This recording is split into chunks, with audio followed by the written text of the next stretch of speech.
ভাই, আমরা সবাই মারা যাব, এই কথাটা কি আপনারা বিশ্বাস করেন?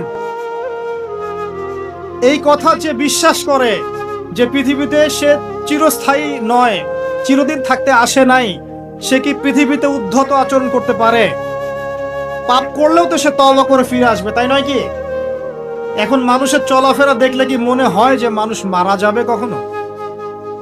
আমাদের সবার সামনে মৌত অপেক্ষা করছে। এই যে আমরা এখানে যারা বসে আছি, আজকে থেকে হয়তো 50 বছর পর কেউ থাকবো, হতে পারে না? হতে পারে না? 50 বছর অনেক বেশি বলেছি আমি। দেখেন না সামনে কি হয়। 100 বছর পর এখন পৃথিবীতে যারা বেঁচে আছে, এখন 100 বছর পর এর কেউ বেঁচে থাকবে না।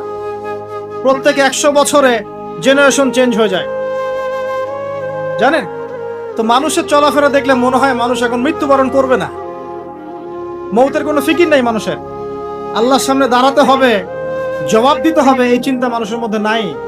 সারাদিন দুনিয়া নিয়ে মানুষ ব্যস্ত হয়ে আছে। আল্লাহ পাক হেফাজত করুন আমাদেরকে। তো পরকালের ক্ষতি দেখেন, মানুষের সামনে অপেক্ষা করছে মৌত, মানুষের সামনে অপেক্ষা করছে কবর। কবর যেখানে কেউ যাবে না, আপনি আমি কেউ না, মানে কেউ কারো কবরে যাব না, কেউ কারো কবরে না।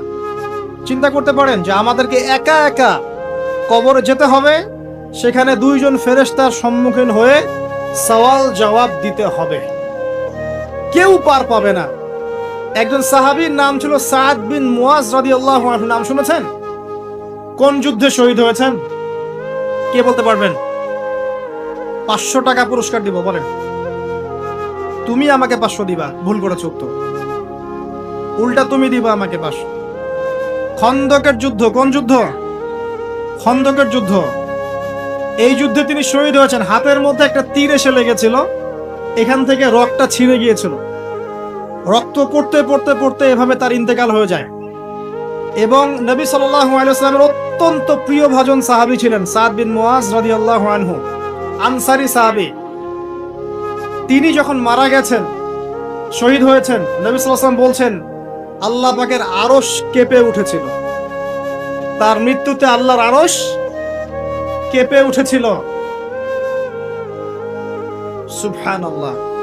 এবং 70,000 ফেরেশতা তার জানাজার নামাজে শরীক হয়েছিল।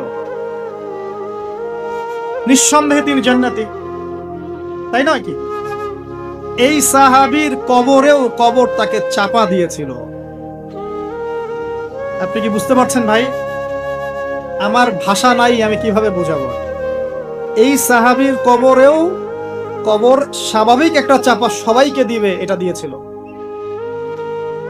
অতএব মানুষের সামনে অপেক্ষা করছে মৌত এবং কবর। তারপরে সওয়াল জবাব, হয় কবর হবে জাহান্নাম, না হলে জান্নাত। এরপরে উঠতে হবে কিয়ামতের মাঠে।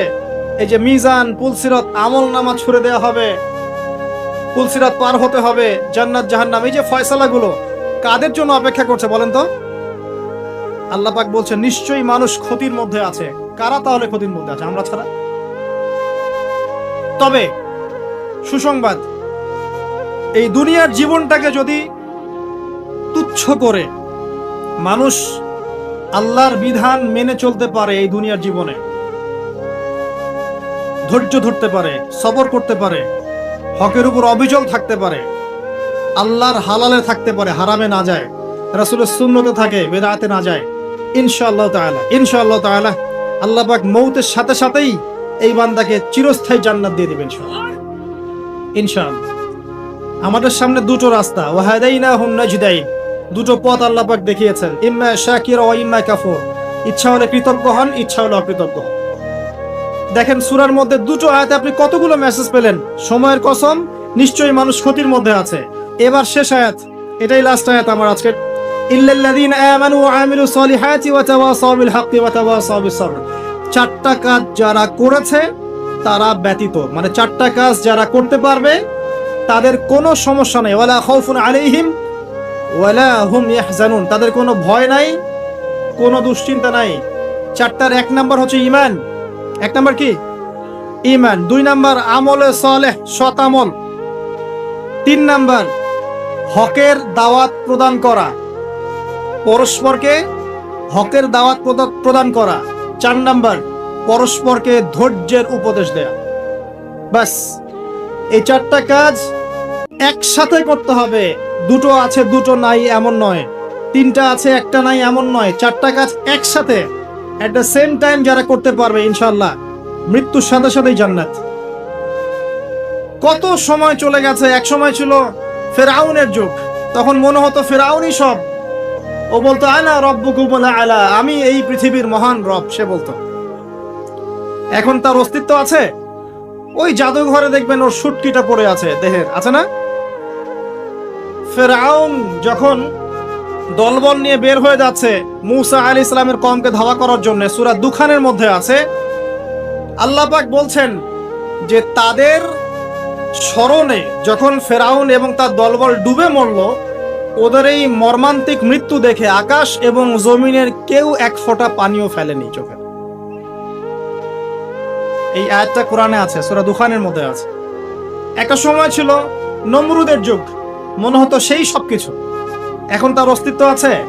কেউ তার নামও মনে রেখেছে? একটা সময় আদ জাতি ছিল, আদ জাতি।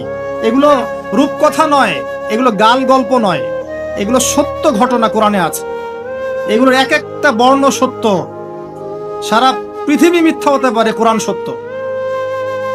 আদ জাতি ছিল দেহে অনেক বড় বড়, বিশাল বিশাল। তারা বলতো মান আশাদ্দু মিন্না কুওয়া, আমাদের চেয়ে শক্তিশালী আর কে আছে, এটা তারা বলতো। আল্লাহ পাক ঝড় দিয়ে উড়িয়ে দিয়েছেন, তাদের অস্তিত্ব আছে? সময়ের ব্যাপার, দেখেন সময় বদলাচ্ছে, সব পরিবর্তন হয়ে যাচ্ছে। একটা ছিল সামুদ জাতি, সামুদ, এরাও ছিল অনেক বড় বড়, তাল গাছের সমান লম্বা লম্বা। পাহাড় কেটে কেটে বাড়ি নির্মাণ করতো, পাহাড় কেটে বাড়ি নির্মাণ করতো। ওদের অস্তিত্ব আছে? আল্লাহ পাক বজ্রপাত দিয়ে ধ্বংস করে দিয়েছেন। একটা জাতি ছিল সাদুম জাতি, সাদুম, এদেরকে বলা হয় কওমে লূত, মানে সমকামী, হোমোসেক্সুয়াল, মানে নারী নারীতে জেনা করতো, পুরুষ পুরুষে জেনা করতো। নাউজুবিল্লাহ আমরা বলছি, কিন্তু এখন এদের সংখ্যা দিন দিন বাড়ছে সমাজে, এবং এটা কিয়ামতের একটা বড় আলামত। নবী সাল্লাল্লাহু আলাইহি ওয়াসাল্লাম বলেছেন, আমি আমার উম্মতের মধ্যে ভয় পাই কয়েকটা বিষয়। 1 নাম্বার ভয় পাই আমার উম্মত রিয়া করবে, রিয়া, লোক দেখানো আমল করবে। 2 নাম্বার ভয় পাই আমার উম্মত মূর্তি পূজারীদের সাথে মিশে যাবে, আমার উম্মত মূর্তি পূজা করবে। নবী সাল্লাল্লাহু আলাইহি ওয়াসাল্লাম বলেছেন এই কথা, হাদিসে আছে, দেখে নিন। 3 নাম্বার তিনি বলেছেন, আমি ভয় পাই আমার উম্মতের উপরে যে আমার উম্মতের একটা অংশ সমকামী হয়ে যাবে, এবং দিন দিন এটা বাড়ছে। তো একটা কম ছিল সাদুম জাতি, সাদুম, এরা ছিল জর্ডান, যে দেশটার নাম আছে জর্ডান, এই জর্ডানের পাশে একটা সাগর আছে, ডেড সি বা মৃত সাগর, এখানে ওরা বসবাস করত। এরা হোমোসেক্সুয়াল ছিল। তারা তখন বলতো আমরা পবিত্র, কে আছে আমাদেরকে শাস্তি দিবে, হে লূত তুমি যদি পারো আল্লাহর শাস্তি নিয়ে আসো, এরকম করে বলেছিল। যদি পারো আল্লাহর শাস্তি নিয়ে এসে দেখাও। আল্লাহ রাব্বুল আলামিন 2 জন ফেরেশতাকে পাঠিয়েছিলেন, জিবরাইল, মিকাইল। ওই জায়গাটাকে পাখা দিয়ে তুলে আসমানে উঠিয়ে আবার জমিনে ধসিয়ে দিয়েছে। এটা রূপকথা নয়, এটা কোরআনে বলা আছে। ওদের অস্তিত্ব কি এখন আছে? নাই। ওই সাগরটার অস্তিত্ব আছে, ওই সাগরে কোনো মানুষ ডোবে না, ওখানে কোনো প্রাণের অস্তিত্বই নাই, এমন ভাবে আল্লাহ পাক ধ্বংস করেছেন। আমি বলছি সব সময়ের ব্যাপার। দেখেন কওমে নূহ, নূহ আলাইহিস সালামের কওম আছে এখন? নাই। আজ সামুদ, মাদিয়ান, শুআয়ব আলাইহিস সালামের কওম মানুষকে ঠকাতো, ছিনতাই করত, মাপে কম দিত, এবং মানুষকে খুব বেশি বেশি পিটাতো, মানুষকে মারতো, খুব কঠিন ভাবে মারতো। এখন কিন্তু এই সুন্নত চলছে, মানুষকে কঠিন ভাবে মারা হয়।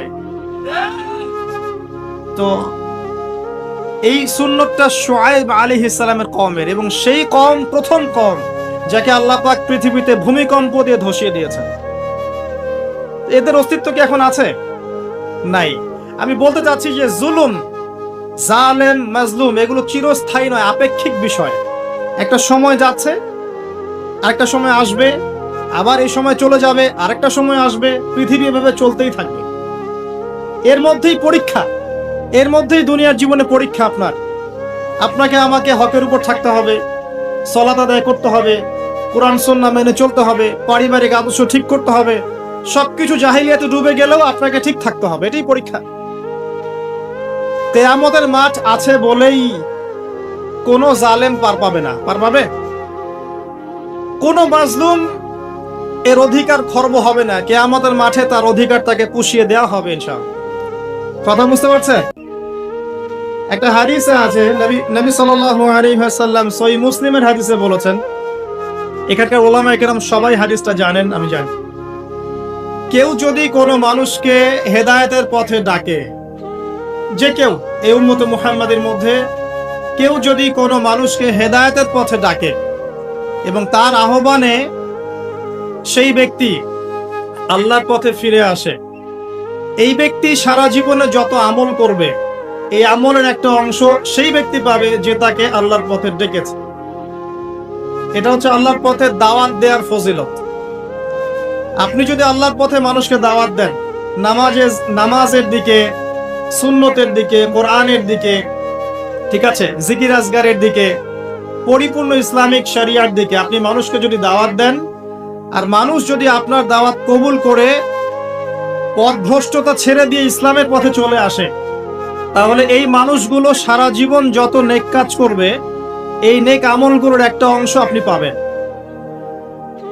এর চেয়ে বড় কোনো ব্যবসা হতে পারে? তাহলে এই অর্থে কি আমি একজন ধর্ম ব্যবসায়ী নই? কোনো সমস্যা আছে? এটা তো ভালো, উত্তম, কল্যাণ। এবং এর চেয়ে বড় ব্যবসার কি হতে পারে? যে কোরআন এবং সুন্নাহর সঠিক কথাগুলো আপনারা জনগণকে বলবেন, জনগণ সেগুলো শুনবে, শুনে আল্লাহর পথে ফিরে আসবে। তারা সারা জীবন যত নেকির কাজ করবে ওই সমস্ত নেকির একটা অংশ আপনার আমলনামায় যুক্ত হবে। ব্যবসা, সবচেয়ে বড় ব্যবসা। আবার এই হাদিসের আরেকটা অংশ আছে, পরের লাইনে লেখা আছে, নবী সাল্লাল্লাহু আলাইহি ওয়াসাল্লাম বলেছেন, কেউ যদি কোনো মানুষকে পথভ্রষ্টতার দিকে দাওয়াত দেয়, মানে কেউ যদি কোনো মানুষকে গোমরাহির দিকে দাওয়াত দেয়, ভুল পথের দিকে দাওয়াত দেয়, এবং তার দাওয়াতে যত মানুষ বিভ্রান্ত হয়ে যাবে এই সমস্ত বিভ্রান্ত মানুষের পাপের একটা অংশ ওই ব্যক্তির আমলনামায় যুক্ত হবে। তো এখানে রিস্ক আছে।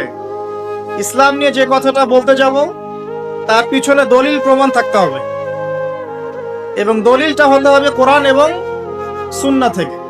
এরপরে আপনি কথা বলতে পারেন, কোনো সমস্যা নাই। তাই যতটুকু জানি এতটুকু বলবো, যেটা জানি না সেটা বলবো না, ঠিক আছে? তো আমি এসেছি এই ব্যবসা করতে আপনাদের সাথে, যে আমি কিছু কথা আপনাদেরকে বলবো ইনশাআল্লাহ। এর মধ্যে যেগুলো সহি, বিশুদ্ধ, কোরআন এবং সুন্নাহর সাথে মিলে যাবে, আপনারা সেগুলোর প্রতি আমল করবেন তো ইনশাআল্লাহ। তাহলে আপনাদের সারা জীবনের এই নেকির একটা অংশ আমি পাবো ইনশাআল্লাহ তাআলা। আর যদি আল্লাহ না করুক আমার মুখ থেকে কোনো ভুল কথা বের হয়ে যায়, সেগুলো কোশ্চেন কালেও আপনারা আমল করবেন না। আমার কথাগুলোকে অবশ্যই কোরআন এবং সুন্নাহর সাথে মিলিয়ে দেখবেন, ঠিক আছে? আল্লাহ রাব্বুল আলামিন পবিত্র কোরআনুল কারীমের মধ্যে সূরাতুল আসর নামে একটা সূরা নাজিল করেছেন, নাম শুনেছেন তো? আচ্ছা, আপনাদের মধ্যে কতজন আছেন যারা কোরআনের জন্য জীবন দিতে চান? হাত তোলেন দেখি। মাশাআল্লাহ, খুব চমৎকার, খুব চমৎকার। একটু দাঁড়ান, তাকবীর পড়ে দেন। এবার বলেন যে কতজন আল কোরআন বিশুদ্ধ করে তেলাওয়াত করতে জানেন? হাত তোলেন। মাশাআল্লাহ, তাহলে জীবন দানকারীর সংখ্যা কমে গেছে আলহামদুলিল্লাহ। এখন যারা হাত উঁচু করেছেন যে বিশুদ্ধ করে পড়তে জানেন, তাদের মধ্যে কতজন কোরআনের 10টা সূরার অর্থ জানেন? হাত তোলেন দেখি। হাতের সংখ্যা একটু কমেছে।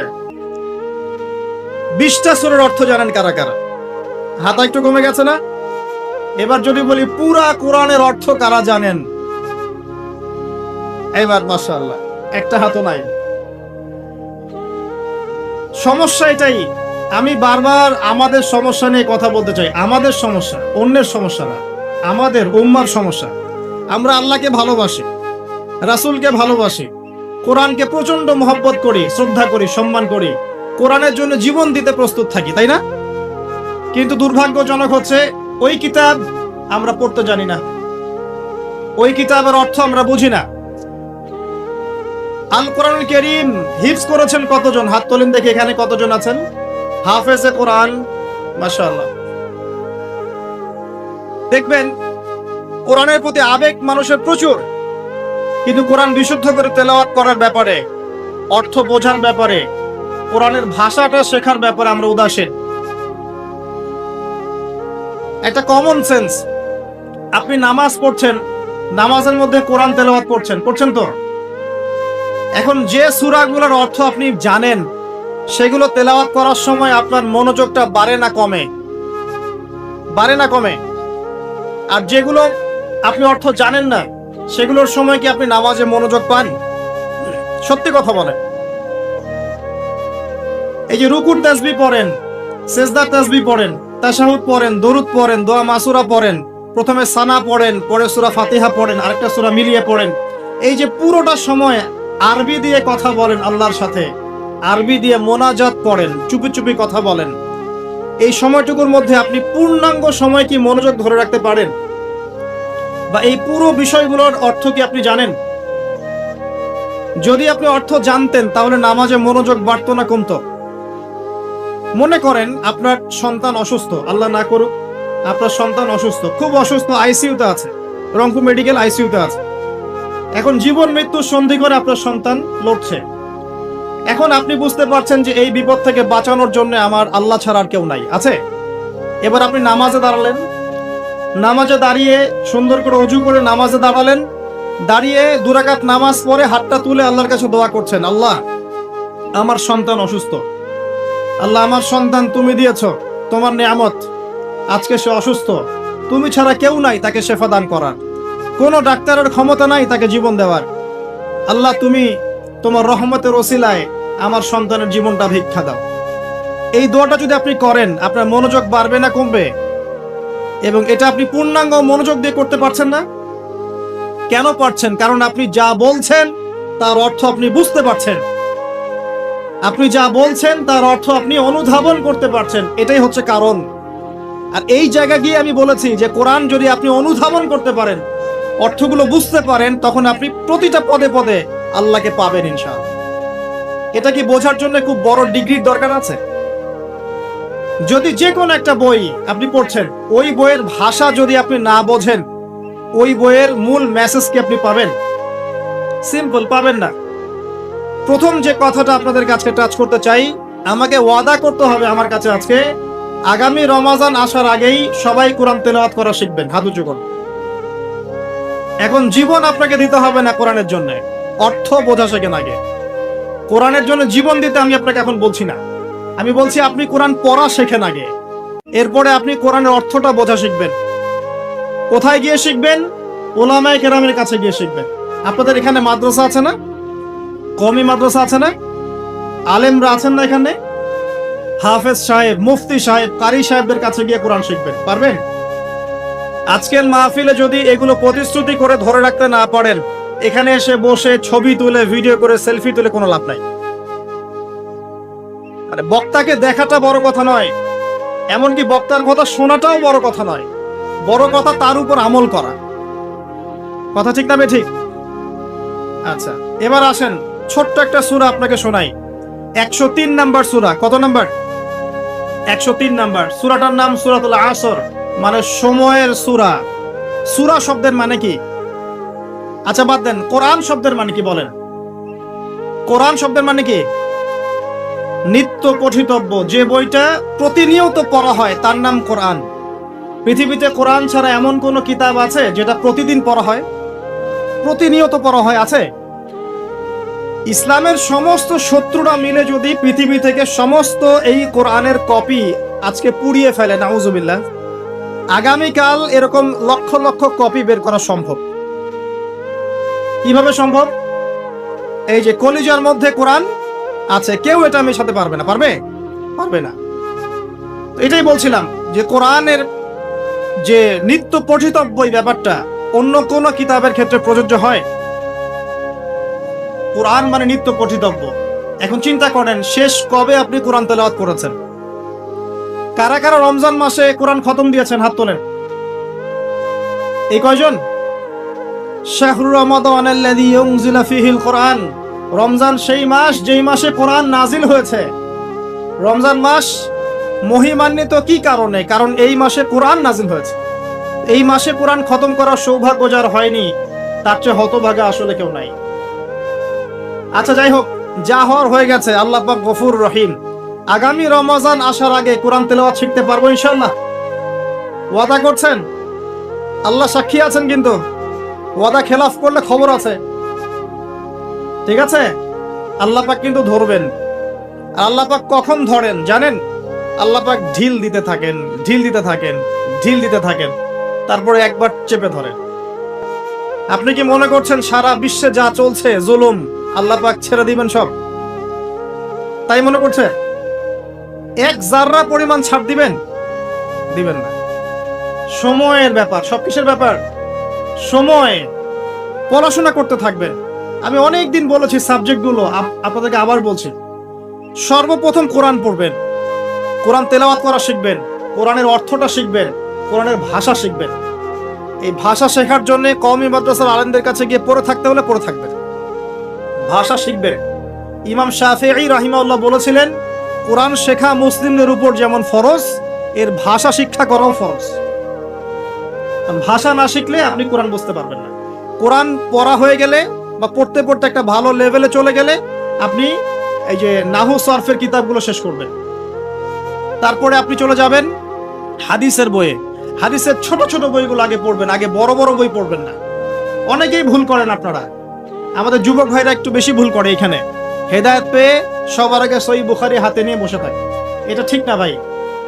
এটা কেন ঠিক না আপনি এখন বুঝতে পারছেন না, কারণ আপনি এক লাফ দিয়ে তো মেডিকেল সায়েন্সের বই পড়তে পারবেন না। আপনাকে গ্র্যাজুয়ালি যেতে হবে। প্রথমে আপনি পড়বেন হাদিসে আরবাইন, এরপরে পড়বেন আপনি রিয়াদুস সালেহিন, বুলুগুল মারাম মিন আদিল্লাতিল আহকাম, মিশকাতুল মাসাবিহ, এই টাইপের বইগুলো আগে পড়বেন। তারপর আস্তে আস্তে আপনি যাবেন আবু দাউদ, তিরমিজি, নাসাই, পরে যাবেন বুখারী, মুসলিম। একটা সিস্টেম তো আছে। নাকি হঠাৎ করে লাভ দিয়ে আপনি একদম অনার্সে ভর্তি হয়ে যাবেন? হবেন? এটা কি হয় কখনো? তো এভাবেই এই যে ফয়জুল কালাম, আপনার মুনতাখাব হাদিস, এই টাইপের বইগুলো আগে পড়বেন, পরে আপনি বড় বড় বইগুলো পড়বেন। হাদিসের বই পড়া শেষ, ইতিহাসের বই পড়বেন, ইসলামের হিস্ট্রি সব বইগুলো পড়বেন। আবু বকর সিদ্দিক রাদিয়াল্লাহু আনহুর খেলাফত থেকে শুরু করে একদম ওমর, ওসমান, আলী, তারপর উমাইয়া খেলাফত, তারপরে আব্বাসীয় খেলাফত, তারপরে আপনার ফাতেমি সাম্রাজ্য, তারপরে আপনার এদিকে এই যে আপনার মামলুকদের শাসন, কর্ডোভার ইসলামিক শাসন, ওসমানীয় খেলাফত, এই পুরো বিষয়গুলো আপনাকে পড়তে হবে। একদম এই যে 1915 সাল পর্যন্ত বা 1921 সাল পর্যন্ত যে হিস্ট্রিটা আছে, এই 1400 বছর ইতিহাস আপনাকে জানতে হবে। যে জাতি তাদের ইতিহাস জানে না তারা হীনমন্যতায় ভোগে। আমরা জানি না তো আমরা কাদের সন্তান জানেন? ইতিহাস পড়েন, দেখবেন ইতিহাসের পাতায় পাতায় লেখা আছে যে মুসলিমরাই এই বিশ্বকে শাসন করেছে। হিস্ট্রির পাতায় পাতায় লেখা আছে। এখন এই কথাটা কারো মাথায় নেই, এটাই বাস্তব। অতএব ইতিহাস পড়তে হবে আপনাকে। ইতিহাসের পরে আপনি পড়বেন ফিকহ। ফিকহ মানে হচ্ছে গভীর জ্ঞান। ফিকহের যে ক্লাসিক্যাল বইগুলো আছে, হানাফি মাযহাবের, অন্যান্য মাযহাবের, এইগুলো আপনি পড়বেন। এখানে আপনি সাম্প্রদায়িক হবেন না, জ্ঞানটাকে উদার করবেন, মৌমাছির মতো হয়ে যাবেন। যেখানে জ্ঞান সেখানে চলে যাবেন, যেখানে জ্ঞান সেখানে যাবেন। এমন করবেন না যে আপনি একজন আলেমকে ফলো করেন, তারই বক্তব্য শুনবো, তারই বই পড়বো, অন্য কারো বই পড়বো না, বক্তব্য শুনবো না, এমনটা করবেন না। এই টাইপের কাজ যারা করেছে এরা ওই 7 কানার হাতি দেখার মতো অবস্থা হয়েছে। কথা বুঝতে পারছেন না? একটা হাতির, কেউ বলছে হাতিটা খাম্বার মতো, কেউ বলছে পাখার মতো, কুলার মতো ইত্যাদি। এক একজন এক একটা অংশ পেয়েছে। ইসলাম একটা প্রশস্ত বিষয়, এই জন্য ফিকহের প্রশস্ত বিষয়গুলো পড়বেন। তখন দেখবেন যে আমলগুলো করা হচ্ছে আপনারটার যেমন দলিল আছে ওই ভাইয়েরটারও দলিল আছে। কথা বুঝতে পারছেন না? তখন দেখবেন যে ওই ইখতিলাফি মাসআলাগুলোকে নিয়ে আর মসজিদ ভাগ হবে না ইনশাআল্লাহ। কেন ভাগ হয়? কারণ আমরা ফিকহের গভীর জ্ঞান জানি না। মনে করে আমি যেটা করছি এটাই সহিহ, বাকিরা যেটা করছে ওটা ভুল, জাল জয়ীফ। জাল জয়ীফের আপনি কি বোঝেন? আপনি কি মুহাদ্দিস? আপনি বড়জোর বলতে পারেন হাদিসটাকে অমুক মুহাদ্দিস জাল বলেছেন, এটা বলতে পারেন আপনি। যাই হোক, এখানে অহংকার প্রদর্শন করা ঠিক হবে না। ফিকহের ক্ষেত্রে উদার হয়ে যাবেন, কারণ আমরা মুসলিমরা সবাই ভাই ভাই, আমরা সবাই ভাই ভাই। আমাদের মধ্যে কিছু বিষয়ে ইখতিলাফ থাকতে পারে, এবং এটা ছিল, আছে এবং থাকবে। এর মানে এই নয় যে আমি একমাত্র জান্নাতের সার্টিফিকেট প্রাপ্ত আর তারা সবাই বাতিল ফেরকা, এমন নয় বিষয়টা। সবার মাঝেই কল্যাণকর অনেক বিষয় আছে, আপনি কল্যাণটা নিয়ে নেন, অকল্যাণকর বিষয়গুলো ছেড়ে দেন, ব্যাস, সিম্পল। কারণ এখন মুসলিমদের ঐক্যটা অনেক বেশি দরকার। যদি মুসলিমদের ঐক্য থাকতো আজকে এই দুর্দশা হয়তো হতো না। ঐক্য নাই, কোনো বেজ নাই, সবাই তো এখন কামড় দিবেই। এর জন্য আমরাই দায়ী, অন্যকে দায়ী করার দরকার নাই তো। দোষ তো আমার, দোষ তো আপনার, আপনি আমি তো এক হই নাই, তো মানুষের দিকে আঙ্গুল তোলার দরকার নাই তো। পরিস্থিতি আরো খারাপ হবে, এবং খারাপ হলে আমরা অবাক হব না। মায়ের যদি আরো বেশি খাওয়া হয়, আরো অবাক হওয়ার কিছু নাই, কারণ এটা খাওয়ার যোগ্যতা অর্জন করে ফেলেছি আমরা। আগে নিজেদের ভুলগুলো শুধরাই, আগে নিজেদের ভুলগুলো শুধরাই, তারপরে দেখবেন ইনশাআল্লাহ তাআলা আল্লাহ পাক কবুল করলে আল্লাহ পাক এমন জায়গায় মুসলিমদেরকে নিয়ে যাবেন যখন তাদের দিকে কেউ আঙ্গুল তুলতে পারবে না ইনশাআল্লাহ। কিন্তু নিজের ঘরগুলো আগে ঠিক করেন, ঈমান ঠিক করেন, আকীদা ঠিক করেন, আমল ঠিক করেন, পরিবার ঠিক করেন, রিজিক ঠিক করেন, ইউনিটি ঠিক করেন, দেখবেন আস্তে আস্তে আস্তে মুসলিমরা এগিয়ে যাবে ইনশাআল্লাহ। একবারে কোনো কিছু হয় না, কখনো পরিবর্তন হয় না। আমার কথায় কষ্ট পাচ্ছেন? আমি একটু প্র্যাকটিক্যাল কথা বলি আর কি। এটাই প্র্যাকটিক্যাল বিষয় আমার কাছে মনে হয়, যে প্রথমত আমাদের মধ্যে ত্রুটি আছে, আমাদের মধ্যে ল্যাকিংস আছে, আমাদের মধ্যে ত্রুটি আছে, দোষ আছে, এগুলোকে আমাদেরকে সলভ করতে হবে, তারপরে আমরা সামনে আগাতে পারবো। আর যদি দোষগুলো আরো বাড়তে থাকে ডে বাই ডে, তাহলে আমাদের অধঃপতনও বাড়তে থাকে, কেউ ঠেকাতে পারবে না। এই যে বললেন কতজন কোরআনের জন্য জীবন দিতে চান, বলেন সবাই চাই। জিজ্ঞাসা করলাম কতজন পড়তে চান কোরআন, দেখলেন হাত নাই, 10টা হাত উপরে। কিভাবে হবে? আমাকে বলেন কিভাবে সম্ভব? সাহাবায়ে কেরাম রাদিয়াল্লাহু আনহুম কি এমন ছিলেন যে সাহাবীদের হাতে আল্লাহ পাক ইসলামের বিজয় দিয়েছিলেন? তারা কি এমন ছিলেন আমাদের মতো? কোরআন পড়তে জানতেন না, অর্থ বুঝতেন না, এরকম ছিলেন? আমল করতেন না, নামাজও পড়তেন, সুদও খাইতেন, এমন ছিলেন? বছর বছর হজ ওমরা করতো, ঘুষও খাইতো, এমন ছিল? বা ব্যক্তিগত জীবনে খুব ইমানদার, অর্থনৈতিক জীবনে ইমান নাই, এমন ছিল? ছিল না। তারা পরিপূর্ণভাবে ইসলাম পালন করার চেষ্টা করতেন। এটাই আমাদের করা উচিত প্রথমত, এটা আমার প্রথম নসিহত। তো ভাই, প্রিয় ভাইরা, অনেক কঠিন কথা বলে ফেলছি মনে হয়। আচ্ছা আসুন, প্রথম নসিহত ভাই, পড়াশোনা করেন। যে কটা সাবজেক্ট বললাম, কোরআন, হাদিস, ইতিহাস, ফিকহ, এগুলোর সাথে জড়িয়ে নেবেন। আপনি জেনারেল লাইনে যেগুলো পড়ছেন সেগুলো অবশ্যই করবেন। অনেক ক্রেজি আমরা কিছু ভাইকে দেখি, হেদায়েত পাওয়ার পরে জেনারেল লাইনে পড়া বাদ, বাসায় বাবা মার সাথে সম্পর্ক খারাপ, বাড়ির থেকে বের হয়ে চলে যাচ্ছে, না আমি আর ইউনিভার্সিটিতে পড়বো না, আমি আর এইসব সাবজেক্ট পড়বো না, একদম টোটালি চেঞ্জ হয়ে যাবো। এত সহজ নয় বিষয়, এত সহজ নয়। মানে আপনি 20-25 বছর পার করে ফেলেছেন, এখন সামনে আপনার ক্যারিয়ার আছে, আপনার চাকরি আছে, আপনার জব আছে, ফ্যামিলি আছে, কিভাবে কি করবেন আপনি এখন? সো আপনি যেখানে পড়ছেন সেখানে পড়েন, ইউনিভার্সিটিতে পড়ছেন পড়েন, মেডিকেল সায়েন্স পড়ছেন পড়েন, ইঞ্জিনিয়ারিং পড়ছেন পড়েন, এই সব জ্ঞানের আমাদের দরকার আছে? দরকার নাই? এই যুগের সাথে তাল মিলাতে হলে এগুলোর দরকার নাই? অবশ্যই দরকার আছে। এগুলো আমাদেরকে শিখতে হবে, আমাদেরকে এগুলো জানতে হবে, এবং আপনি আপনার জ্ঞানটাকে ইসলামের কল্যাণে ব্যয় করার চেষ্টা করেন, এটা আপনি করেন। এতটুকু আমার পরামর্শ। কিন্তু ট্র্যাক চেঞ্জ করার দরকার নেই আপনার, সবাই সেটা পারবে না। অতএব ওই ট্র্যাকে থেকেই আপনি সাবজেক্টগুলো কভার করেন। আকীদা পড়েন, কোরআন পড়েন, হাদিস পড়েন, ফিকহ, ইসলামের ইতিহাস, আরেকটা সাবজেক্ট বলছি রাসূল সাল্লাল্লাহু আলাইহি ওয়াসাল্লামের জীবনী, একদম মুখস্থ থাকতে হবে। বলেন নবীর জন্য জীবন দিতে চান কতজন? হাত তোলেন দেখি। মাশাআল্লাহ, সবাই। এবার বলেন আমাকে, নবী সাল্লাল্লাহু আলাইহি ওয়াসাল্লামের তৃতীয় স্ত্রীর নাম কি ছিল? কে বলেছেন? আপনি আমার কাছে একটা হাদিয়া নিয়ে যান আজকে। একজন ব্যক্তি সঠিক উত্তর দিয়েছে। আপনি কি দেখতে পাচ্ছেন নবীর প্রতি কত ভালোবাসা আমাদের? একজন উত্তর দিতে পেরেছে। এই হচ্ছে বাস্তবতা। অতএব বাস্তবিক হয়ে যান। নবী সাল্লাল্লাহু আলাইহি ওয়াসাল্লামের জীবনী মুখস্থ করবেন আগামী রমাদান আসার আগেই। হাত তোলেন, কথা দেন, পারবেন ইনশাআল্লাহ? দুইটা ওয়াদা করেছেন, কোরআন পড়া শিখবেন আগামী রমাদান আসার আগেই, রাসূলের জীবনী পড়া শিখবেন, শুধু না মুখস্থ করবেন। পারবেন ইনশাআল্লাহ? ইনশাআল্লাহ। একদম ছোটস্থ নবী সাল্লাল্লাহু আলাইহি ওয়াসাল্লামের জন্ম, মৃত্যু, কত বছর মক্কায় ছিলেন, কত বছর মদিনায়, কখন তিনি হিজরত করলেন, কখন তায়েফে গেলেন, কখন বদর, কখন হুদ, টোটাল বিষয় আপনার মুখস্থ থাকতে হবে। পারবেন ইনশাআল্লাহ তাআলা। আল্লাহ পাক তৌফিক দান করুন। তখন সত্যিকারের আশিকে রাসূল হতে পারবো। এখন শুধু কথায় কথায় আশিকে রাসূল বলে লাভ নাই। আমার কথা কষ্ট পাচ্ছেন? বাস্তবতা এরকম ভাই। জানেন, ইসলামের বিরুদ্ধে যারা কাজ করে তারা 24 ঘন্টা পরিশ্রম করে। আপনি জানেন, যারা ইসলামের এগেইনস্টে কাজ করে, বিরুদ্ধাচারণ করে, ইসলাম মুসলিমদেরকে ডমিনেট করতে চায়, এরা 24 ঘন্টা কাজ করে, 1 সেকেন্ড রেস্ট নেয় না। গোছানো কাজ, মেহনতের কাজ, জবাবদিহিতামূলক কাজ, কোনো দুর্নীতিহীন কাজ। ওদের উদ্দেশ্য হচ্ছে ইসলামকে দুনিয়া থেকে মিটিয়ে ফেলে দেবে একেবারে। আর আমরা মনে করি যে আমরা তো মাশাআল্লাহ জান্নাতের সার্টিফিকেট পেয়ে গেছি, আমরা মরলেই জান্নাত নিশ্চিত, তাই না? আমরা আল্লাহর একদম কবুলিয়াত প্রাপ্ত, আমরা নবী সাল্লাল্লাহু আলাইহি ওয়াসাল্লামের খাঁটি উম্মত, আমাদেরকে কে ঠেকায়? আমাদের ভাবখানা এমন। এই চিন্তা করতে করতে বিগত 100 বছরে আজকে আমাদের অবস্থা হয়েছে।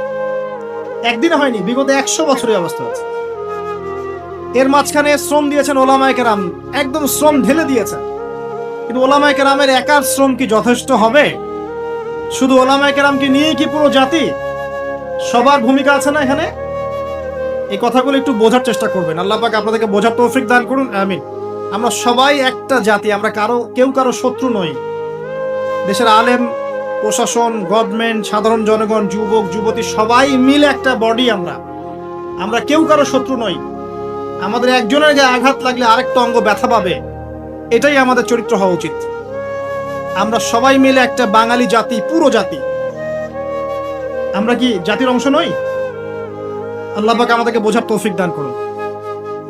আমরা দোয়া করি, আল্লাহ তুমি আমাদের এই দেশটাকে শক্তিশালী করে দাও, এবং আমাদের দেশের প্রত্যেকটা মুসলিমকে আল্লাহ তুমি কোরআনওয়ালা বানিয়ে দাও, নবীর সুন্নাহওয়ালা বানিয়ে দাও, এবং ইসলাম বিরোধী অপশক্তিগুলো থেকে আল্লাহ তুমি আমাদেরকে হেফাজত করো।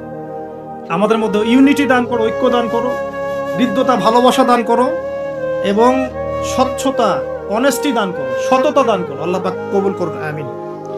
আসুন, এই সাবজেক্টগুলো পড়বেন। আজকে শুধু এতটুকু বলছি আপনাদেরকে যে কোরআনকে সবচেয়ে বেশি গুরুত্ব দিবেন। আমি একটা সূরা আপনাদেরকে আজকে শেখাচ্ছি, এইভাবে প্রতিটা সূরা পড়ার চেষ্টা করবেন। পারবেন ইনশাআল্লাহ? অল্প একটু সময় নিচ্ছি আমি। সূরা আসর, 103 নম্বর সূরা। আসর শব্দের অর্থ কি? সময়। সূরা শব্দের অর্থ কি? উঁচু স্থান। সূরা মানে কি? উঁচু স্থান বা চূড়া।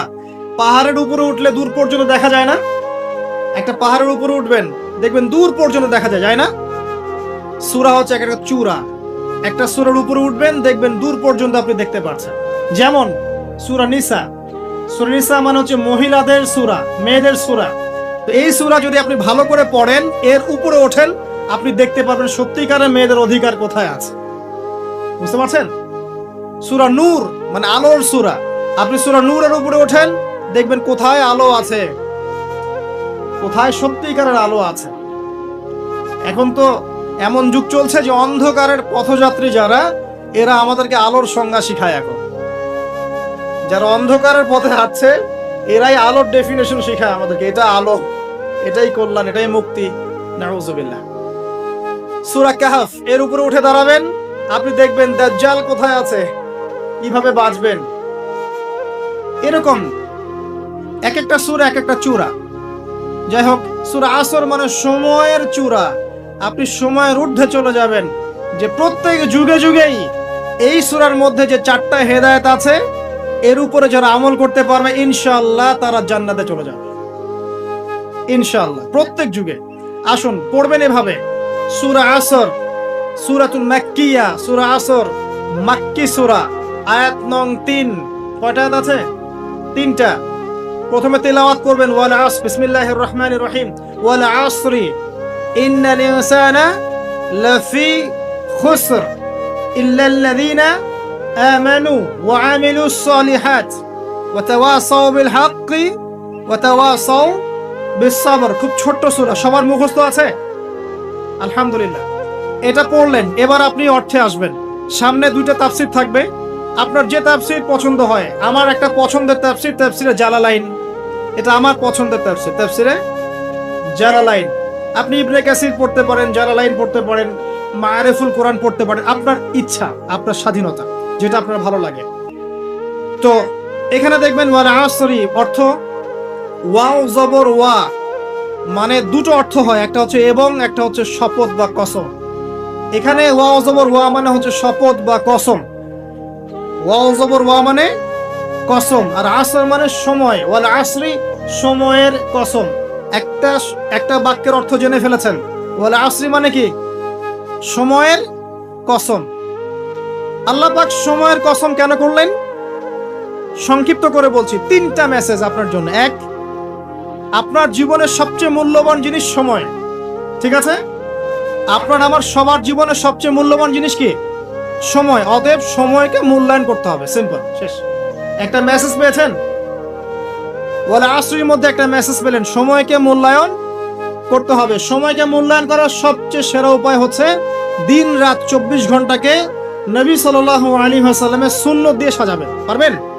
ঘুমাবেন তার সুন্নত মোতাবেক, উঠবেন তার সুন্নত মোতাবেক, ফজরের নামাজ পড়বেন, পড়ে কোরআন তেলাওয়াত করবেন, তারপর জিকির আজকার করবেন, নাস্তা করবেন, স্কুলে যাবেন, কলেজে যাবেন, চাকরি ক্ষেত্রে যাবেন, আবার যোহরের নামাজ পড়বেন, আবার আসর, আবার মাগরিব, আবার এশা, রাত্রে তাড়াতাড়ি ঘুমিয়ে যাবেন। এই যে 24 ঘন্টা, ওয়াল আসরি, সময়কে আপনি মূল্যায়ন করলেন। এতে আপনি ইত্তেবায়ে সুন্নতের নেকিও পেলেন। যে ব্যক্তি নবী সাল্লাল্লাহু আলাইহি ওয়াসাল্লামের সুন্নাহর অনুসরণ করবে, ইনশাআল্লাহ তার সাথে সে কিয়ামতের মাঠে থাকবে। ইনশাআল্লাহ তার হাতে সে হাউজে কাউসারের পানি পান করবে। ইনশাআল্লাহ তার জন্য নবী সাল্লাল্লাহু আলাইহি ওয়াসাল্লাম সুপারিশ করবেন ইনশাআল্লাহ তাআলা। আল্লাহ পাক আমাদের সবার তাকদিরে নবী সাল্লাল্লাহু আলাইহি ওয়াসাল্লামের সুপারিশ নসিব করুন, আমিন। হাউজে কাউসারের পানি নসিব করুন, আমিন। এবং আমাদের সবাইকে আল্লাহ পাক তার সুন্নাহ মতো চলার তৌফিক দান করুন, আমিন। একটা মেসেজ। 2 নম্বর মেসেজ, একটু অতীতকালের দিকে তাকান, আপনি সময়ের দিকে তাকান। প্রত্যেক যুগে যুগে দেখবেন একটা বিষয় কমন, যারাই আল্লাহ এবং তার রাসূলের বিরুদ্ধাচারণ করেছে, হোক সেটা নমরুদ বা ফিরআউন বা আদ বা সামুদ বা শুআয়ব, যেই হোক না কেন, আল্লাহ পাক তাদের শেকড় উপড়ে ফেলে দিয়েছে। একই সুন্নাত, আপনাকে আল্লাহ পাক সময় দেখতে বলছেন, ইতিহাস দেখো, ওয়াল আসরি, সময়ের কসম। আর প্রত্যেক যুগে যুগে যারাই আল্লাহ এবং তার রাসূলের আনুগত্য করেছে, মাথা পেতে নিয়েছে অবনত চিত্তে, তর্ক করেনি, বাকবিতণ্ডা করেনি, সামি'না ওয়া আতা'না, শুনলাম মানলাম, আল্লাহ পাক তাদের প্রত্যেককে দুনিয়াতেও হেফাজত করেছেন, পরকালেও জান্নাত দিয়েছেন। একই সুন্নাত। এটা আপনার ওয়াল আসরির মধ্যে শিক্ষা। আরেকটা শিক্ষা আছে, এটা এই যুগের জন্য প্রযোজ্য, যেটা আমার ইস্তেহাদ, আমি ভুলও হতে পারি, সঠিকও হতে পারি। ভুল হলে আমার পক্ষ থেকে, সঠিক হলে আল্লাহর পক্ষ। সেটা হচ্ছে শেষ জামানার মানুষ যারা আছে আমরা, নবী সাল্লাল্লাহু আলাইহি ওয়াসাল্লামের উম্মত সবাই শেষ জামানার মানুষ, যেখানে শেষ জামানার আলামতগুলো স্পষ্ট। এটা নিয়ে আমি এখন লেকচার দিতে যাচ্ছি না, আমি অনেক কথা বলেছি এগুলো নিয়ে। শেষ জামানার আলামত যেগুলো স্পষ্ট আলামত, যারা আমরা শেষ জামানায় বাস করছি, তাদের জন্য ক্ষতি সবচেয়ে বেশি অপেক্ষা করছে। কিরকম?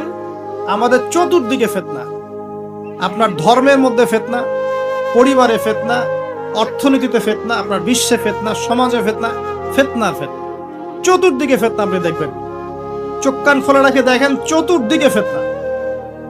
তো শেষ জামানার মানুষ আমরা যারা আছি, এদের জন্য সবচেয়ে বেশি সতর্ক থাকতে হবে। ওয়াল আসরি, সময়ের কসম। এটা বলে আল্লাহ পাক বলতে যাচ্ছেন, ইন্নাল ইনসানা লাফি খুসর, নিশ্চয়ই মানুষ অবশ্যই ক্ষতির মধ্যে আছে। ডাবল তাকিদ আছে এখানে, ইন্নাও আছে, লাফিও আছে। তো নিশ্চয়ই মানুষ অবশ্যই ক্ষতির মধ্যে, বা নিশ্চয়ই মানুষ ক্ষতিগ্রস্ত। মানুষ কিভাবে ক্ষতিগ্রস্ত? আপনার জন্য আমি সহজ করে দিচ্ছি। মানুষ 2 ভাবে ক্ষতির মধ্যে আছে। কয় ভাবে? 2 ভাবে। 1, ইহকালে মানুষ ক্ষতির মধ্যে আছে, আর 2, পরকালে মানুষ ক্ষতির মধ্যে আছে। ইহকালে কেমন ক্ষতির মধ্যে আছে? একটা আয়াত শোনেন, সূরা রুমের মধ্যে আল্লাহ পাক বলেছেন, যাহারাল ফাসাদু ফিল বাররি ওয়াল বাহরি বিমা কাসাবাত আইদিন নাস। জলে এবং স্থলে যত বিপর্যয় ছড়িয়ে পড়েছে, এগুলো মানুষের হাতের কামাই। এগুলো কি? মানুষের।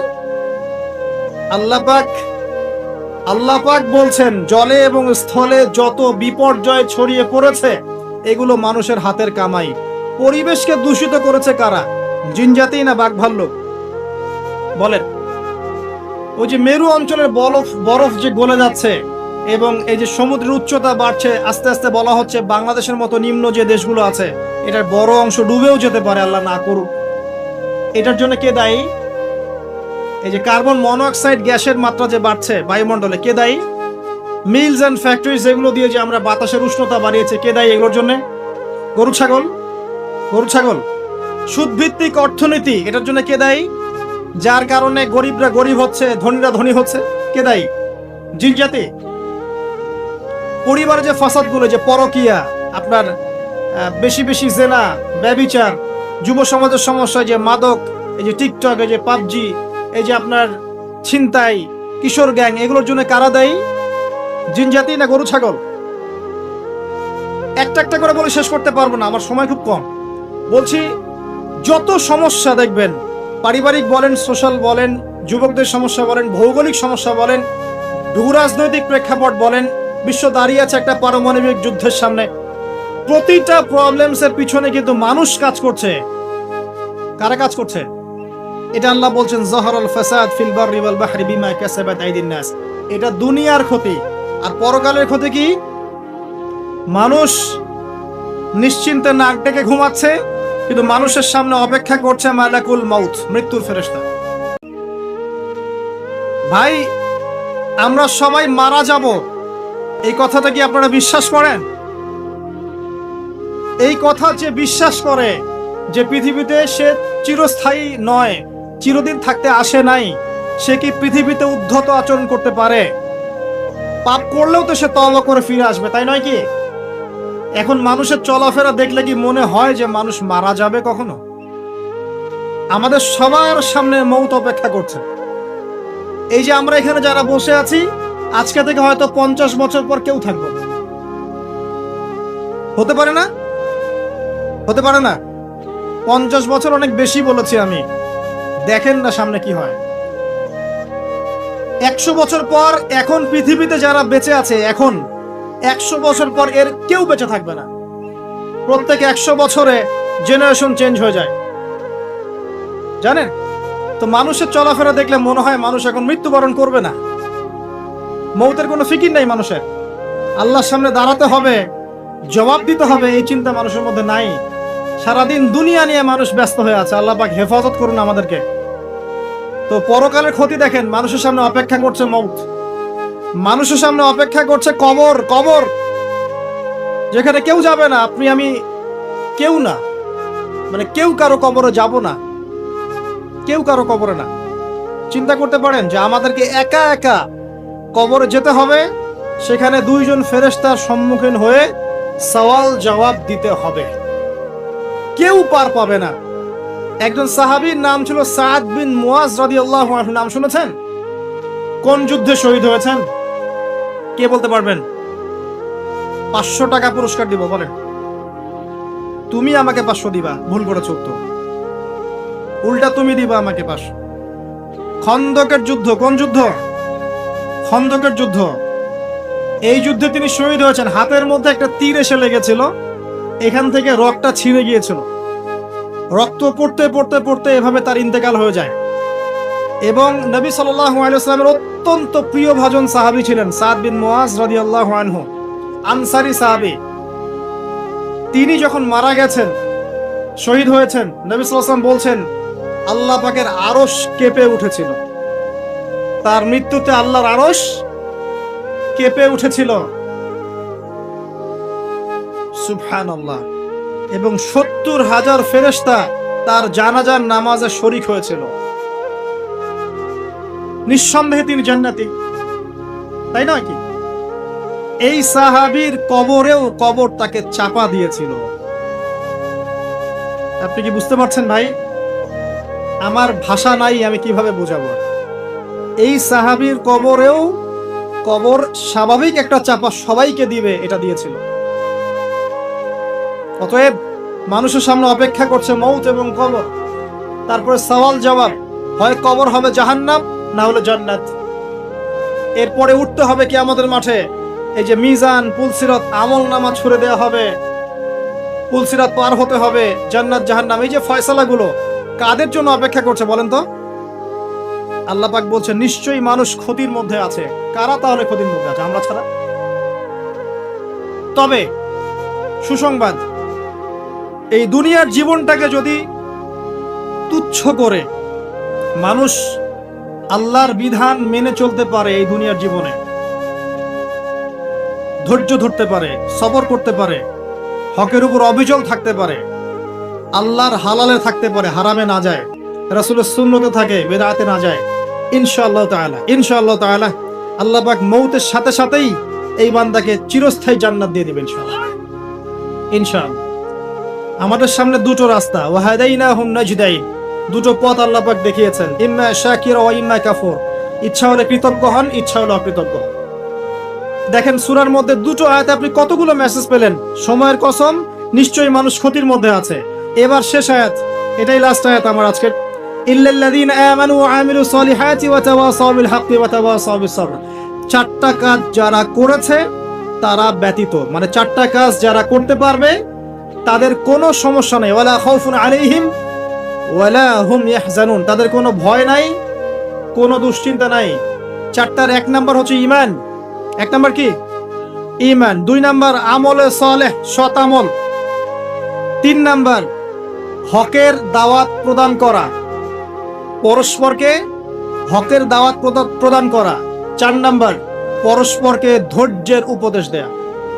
বাস, এই চারটা কাজ একসাথে করতে হবে। দুটো আছে দুটো নাই এমন নয়, তিনটা আছে একটা নাই এমন নয়, চারটা কাজ একসাথে এট দ্য সেম টাইম যারা করতে পারবে ইনশাআল্লাহ মৃত্যুর সাথে সাথেই জান্নাত। অল্প করে ব্যাখ্যা করছি। ঈমান কি জিনিস? ঈমান মানে কি বলেন? বিশ্বাস। কয়টা বিষয় বিশ্বাস করতে হয়? শুকরিয়া, 6টা। এক নাম্বার আল্লাহর প্রতি বিশ্বাস, আমানতু বিল্লাহ এক নাম্বার। ওয়া মালাইকাতিহি, তার ফেরেশতা মণ্ডলীর প্রতি। ওয়া কুতুবিহি, তার আসমানি কিতাব সমূহের প্রতি। 4 ওয়া রুসুলিহি, তার রাসূলগণের প্রতি। 5 ওয়াল ইয়াউমিল আখির, পরকালের প্রতি।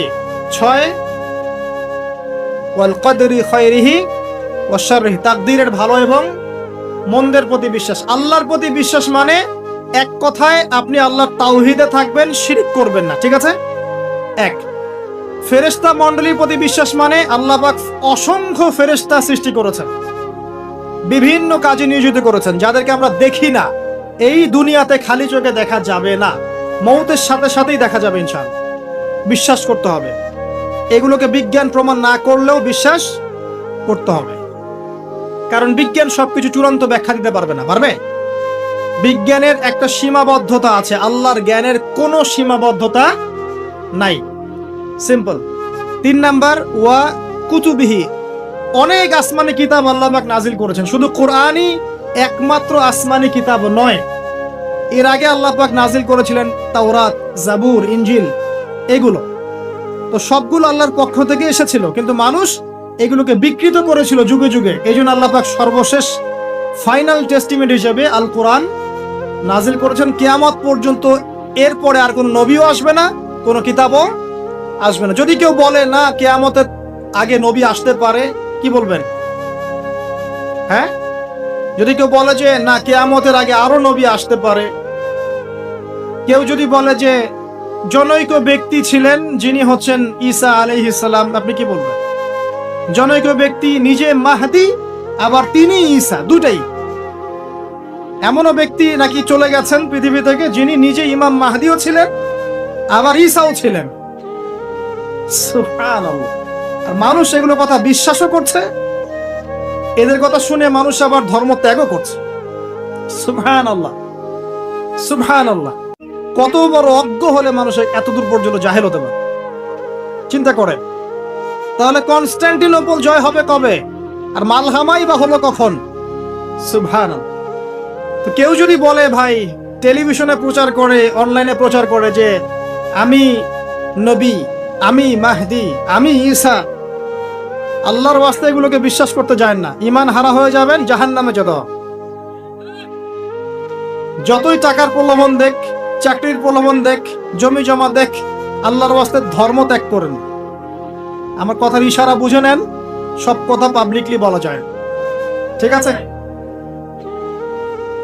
অনেক নবী রাসূল আল্লাহ পাক পাঠিয়েছেন, সর্বশেষ নবীকে মুহাম্মদ সাল্লাল্লাহু আলাইহি। আর কোন নবী আসবেন নাকি বিশ্বাস করেন আসবেন? নবীজি বলেছেন কিয়ামতের আগে 30 জন ভণ্ড নবী আসবে। কয়জন? যার মধ্যে 3 জন হবে মহিলা। 3 জন কি হবে? মহিলা। আরেকটা হাদিস আছে 4 জন মহিলা হবে, বাকি 26 জন পুরুষ। যাই হোক, ওয়াল ইয়াউমিল আখির, পরকাল। পরকাল মানে এই যে মৃত্যুর পর থেকে শুরু করে একদম জান্নাত জাহান্নাম পর্যন্ত পরকাল। ওয়াল কদরি খাইরি ওয়া শাররি, তাকদীরে ভালো মন্দ, তাকদীরে বিশ্বাস করতে হবে। আল্লাহ পাক ভাগ্য লিখে রেখেছেন। আপনি যতই দুর্নীতি করেন না কেন, ভাগ্যে যা লেখা আছে এর বাইরে একটা চাল বেশি পাবেন না। আর আপনি যতই অভাবী হন না কেন, কষ্টে থাকেন না কেন, আল্লাহ পাক যতটুকু রিজিক দিয়েছেন আপনাকে, এর বাইরে আপনি রিজিক পাবেন না। এটা আগে মাথায় ইনস্টল করেন। আপনি যত পরিশ্রম করেন দুনিয়ার জন্য, যতটুকু নির্ধারিত আছে আল্লাহর পক্ষ থেকে, এর বাইরে এক কানা করি বেশি পাবেন। আর তাহলে যারা তাকদিরে বিশ্বাস করে তারা কিন্তু কখনো হতাশ হবে না, আত্মহত্যা করবে না, যে আল্লাহ পাক তাকদিরে যা লিখেছেন আমার তাই হয়েছে, আল্লাহ পাক তাকদিরে লিখেছেন তাই হয়েছে, আমি হতাশ কেন হব, আমি আত্মহত্যা কেন করব, আমি কেন পিছু পা হব, আমি বরং আল্লাহর প্রতি তাওয়াক্কুল করে এগিয়ে যাব, আমি কাজ করব। তাকদিরে বিশ্বাস করেছি বলে হাত পা গুটিয়ে বসে থাকতে হবে এমনটাও নয়। আপনি কাজ করবেন, পরিশ্রম করবেন, আল্লাহর প্রতি তাওয়াক্কুল করবেন, এগিয়ে যাবেন, এরপরে বিশ্বাস রাখবেন আল্লাহ যা রেখেছেন তাই হয়েছে, আমি চেষ্টা করেছি আলহামদুলিল্লাহ। অনেকে আছে না একদম মাহের দক্ষ ড্রাইভার আছে না, প্রচন্ড ভালো ড্রাইভার, অ্যাক্সিডেন্ট কেন হয়? এত দক্ষ ড্রাইভার হলে তাকদীর বলে তো একটা ব্যাপার আছে। দেখবেন কিচ্ছু ছিল না, অ্যাক্সিডেন্ট হয়ে গেছে, আসলে ওখানে অ্যাক্সিডেন্ট হওয়ার কিছু ছিল না, তাকদীর বলে একটা ব্যাপার আছে। অতএব এটা নিয়ে আমি লম্বা সময় আলোচনা করতে পারবো না। মনে রাখবেন, তাকদীর আল্লাহ পাক আপনাকে আমাকে সৃষ্টি করার 50,000 বছর আগেই লিখে ফেলেছেন। অতএব এটা নিয়ে বিভ্রান্ত হবেন না, হতাশ হয়ে যাবেন না, এবং আমল ছেড়ে দিয়ে বসেও থাকবেন না। সাহাবীরা বলেছিলেন আমরা কি আমল ছেড়ে দিব? নবীজি বলেছেন না, বরং তোমরা আমল করতে থাকো। যাকে যে জন্য সৃষ্টি করা হয়েছে পৃথিবীতে তার কাজ সেরকমই হবে ইনশাআল্লাহ। এই হলো আপনার ঈমান। 2, আমলে সালেহ। শতামল কি? এক বাক্যে উত্তর হচ্ছে আল্লাহ পাক কোরআনে যা করতে বলেছেন এগুলো করার নাম আমলে সালেহ। ঠিক আছে? 2, নবী সাল্লাল্লাহু আলাইহি ওয়াসাল্লাম হাদিসের মধ্যে যত কাজ করতে বলেছেন এগুলো করার নাম আমলে সালেহ। নামাজ আমলে সালেহ, সাওম, যাকাত, হজ, উমরা সবই আমলে সালেহ। একই সাথে সত্য কথা বলা, আপনার পিতামাতার খেদমত করা, নবীর সুন্নাহ মতো চলা, এমনকি স্ত্রীর মুখে যে ভাতটা তুলে দিচ্ছেন এটাও আমলে সালেহ। এমনকি মুসলিম ভাইয়ের সাথে সাক্ষাতে যে হাসি মুখে কথা বলছেন এগুলোও আমলে সালেহ। ছোট থেকে ছোট, বড় থেকে বড় যত নেক কাজ আছে সবগুলো করাই কি? আমলে সালেহ। আর একই সাথে কোরআনে এবং সুন্নাহে আল্লাহ এবং তার রাসূল যে কাজগুলো করতে নিষেধ করেছেন সেটা যত ছোট হোক আর যত বড় হোক এগুলো না করা হচ্ছে আমলে সালেহ। যেমন টাকনুর নিচে কাপড় পরতে নিষেধ করা হয়েছে, কেউ যদি না পরে তার মানে সে আমলে সালেহ করছে। আল্লাহ পাক মিথ্যা বলতে নিষেধ করেছেন, কেউ যদি মিথ্যা না বলে সে আমলে সালেহ করছে। আল্লাহ পাক রাসূল দাড়ি ছেড়ে দিতে বলেছেন, দাড়ি ছেড়ে দিয়েছেন, আমলে সালেহ করছেন। গোফ কাটতে বলেছেন, গোফ কাটছেন, আমলে সালেহ করেছেন। মানে ছোট থেকে ছোট, বড় থেকে বড় যে কাজগুলো আল্লাহ এবং তার রাসূল দ্বারা প্রমাণিত এগুলো করাও আমলে সালেহ। আর যেগুলো আল্লাহ এবং তার রাসূল নিষেধ করেছেন ছেড়ে দেয়া কি?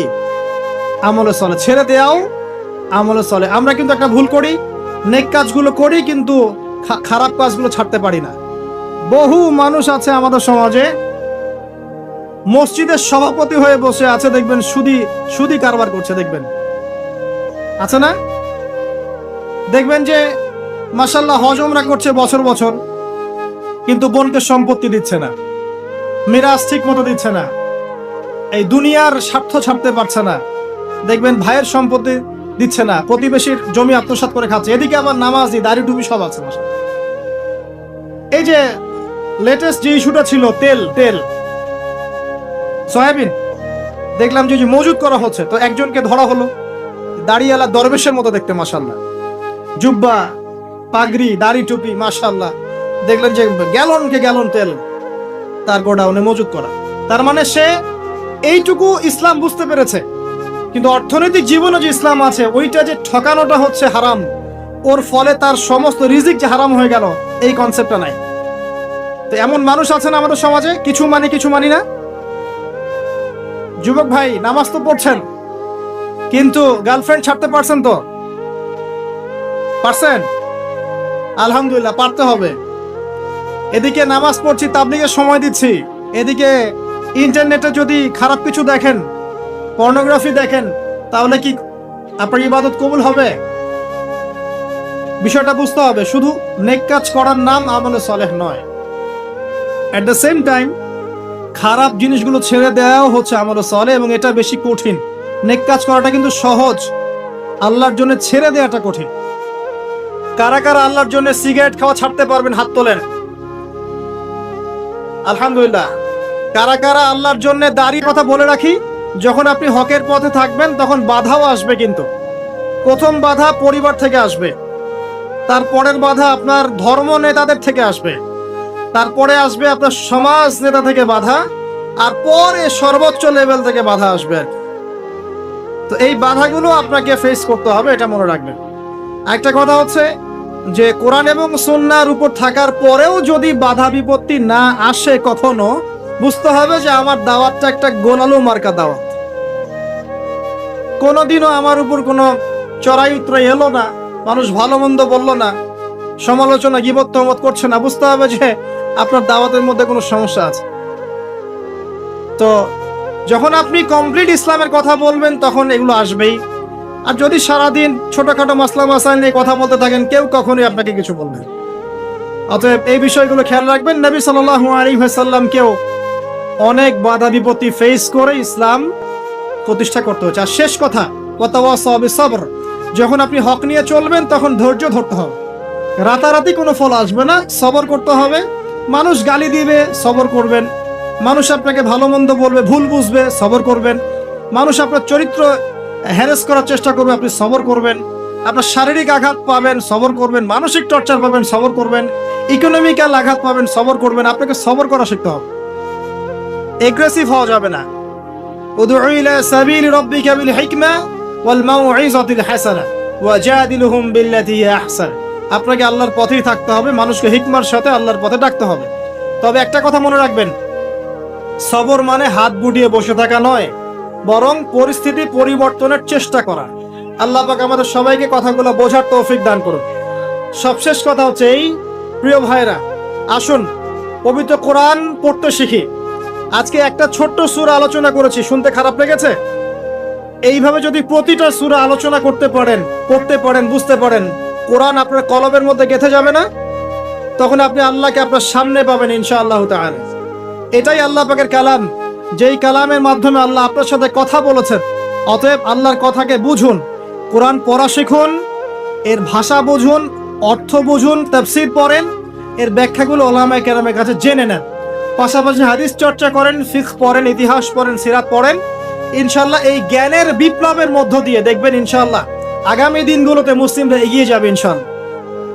অজ্ঞতা দিয়ে কিচ্ছু হবে না, আগে জ্ঞান অর্জন করতে হবে, তারপর আমল, তারপর পরিবার গঠন, হালাল রিজিক, ঐক্য এবং দ্বীনের দাওয়াত। ইনশাআল্লাহ দেখবেন আল্লাহর জমিনে দ্বীন ইসলামের বিজয় কোনো শক্তি ঠেকাতে পারবে না ইনশাআল্লাহ।